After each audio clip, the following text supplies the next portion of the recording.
बाळा, इतका थकून का बसलास? जीवनाच्या लढाईत दमलास का? तू म्हणतोस, स्वामी आता माझ्यात ताकद नाही, आता सगळं संपलं. पण अरे वेड्या, तुझ्यातली ताकद तुला दिसत नाही, पण मला ती स्पष्ट दिसते. तू जेव्हा रात्री एकटाच रडतोस तेव्हा तुझ्या डोळ्यातले अश्रू पुसायला मीच असतो. तू जेव्हा मनातल्या मनात तुटतोस दिवसला सारायला मीच उभा असतो.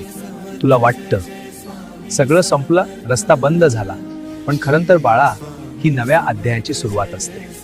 पण त्या तुला मजबूत करण्यासाठी जायचं आहे. फक्त एक गोष्ट लक्षात ठेव, हार मानू नकोस, विश्वास सोडू नकोस. आज नाही तर उद्या तुझ्या आयुष्यात प्रकाश नक्की येईल. तू पडशील तरी उचलायला, तू रडशील तरी समजवायला. फक्त माझं नाव घे, उरलेलं सगळं मी पाहिले.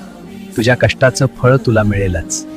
विश्वास ठेव बाळा, मी तुझ्या पाठीशी आहे.